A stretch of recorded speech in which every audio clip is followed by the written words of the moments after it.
Hey guys, in this video we're going to be discussing the potential of Yunli, which might be a little bit interesting because she doesn't have too much attention on her, considering that this patch is relatively filler, even though we're getting the best debuffer in the second half, no matter how many people want to doom post this Foxian beauty to the pretty much the depths of hell, I want to say. However, he's still stronger than Pela, and Pela is the most broken debuffer in the game. So those are just my quick 2 cents on him.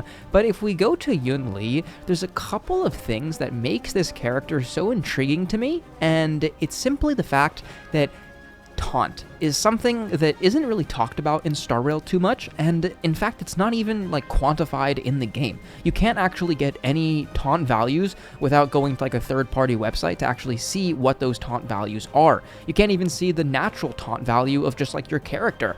For example, like a Your Edition character will have a taunt value of 75, when like a Harmony will have 100, and then a Preservation will have more. I actually don't remember if it's 125 or 150, but it's one of those two, but there's no way of knowing, because the game doesn't really tell you, right?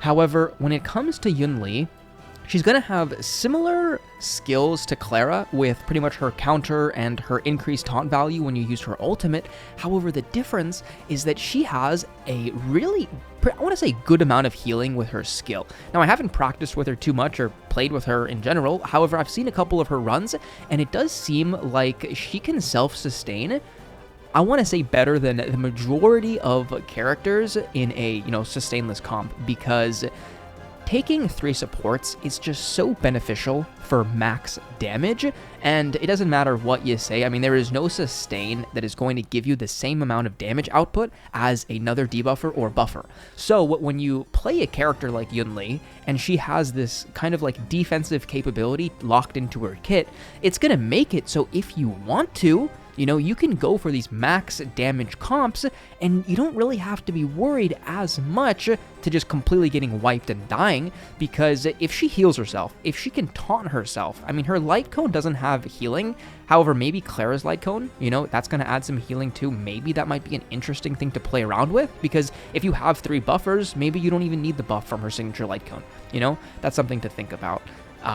But another thing is kind of like her teammates in general, because when you play Clara, from my experience, there's a couple of characters that are just super, super good. One of those is Tingyun, another one would be Sparkle, Robin, obviously. And when it comes to Yunli, I want to say that Tingyun and Robin are probably going to be extremely good for her damage, because she has this Argenti, right, type of ult, where it's not going to be super enhanced when you get that max 2 stacks. However, you're going to be able to overcap on energy, maybe like an Acheron, with a Quadrillion Ascendant. So Tingyun is going to be extremely beneficial, and even though she doesn't have too much buffs, she only gives a little bit of damage percent, like 50%, and then some attack buffs. I think that energy is just going to be massive for making those enhanced counter triggers just more and more effective. Now, a quick touch on the counter of Yunli, because it's not like Clara. You can't run out of it, right? Even if an enemy doesn't hit you, as soon as one of your next enemy or character turns goes, you're going to be triggering that massive sword follow-up, and you're still going to be getting a good amount of damage. It's not the same amount as the counter damage, but it's enough to make you not, feel bad and kind of want to jump off a cliff because you don't, because you lost that counter like the Clara gave you. Relics is an interesting thing, because the new set that they released is really, really good, because the crit rate I really, really like, and the damage percent is good, and the attack is good, because you can just use the 2-piece on anybody, and it was Firefly's domain, right? So if you're going for a super break team, you're probably farming that set a good amount. However, farming crit stats just sucks so much in general that I really, really hate it.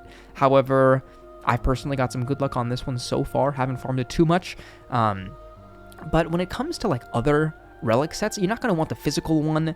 Maybe some Death Shred ones might be good depending on your buffers, but there's not a particular set except for that new set that really stands out. So she's kind of you can kind of go with whatever you got, maybe some Rainbow for some good crit values. But I'm trying to think if there's anything else I want to talk about Yunli, because this was a one-take video, and I did want to keep it relatively authentic, but those are just my initial thoughts on Yunli.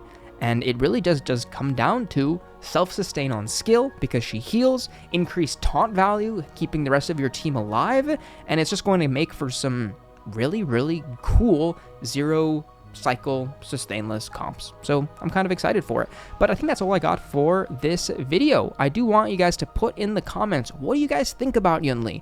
Because she doesn't seem to have any hype at all.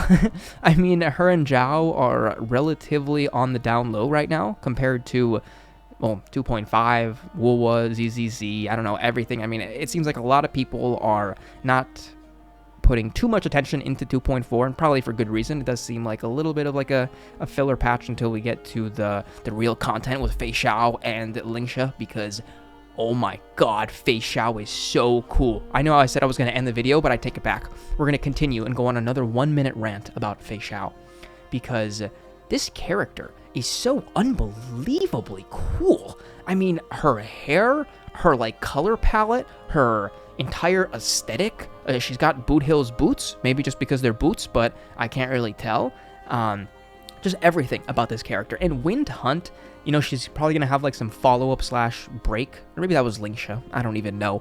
I don't care what the kit of Feixiao is going to be. I'm going to E2S1 her. I'll say that right now. Just because she's so unbelievably cool. I mean, Jesus. And then Lingxia, a break support.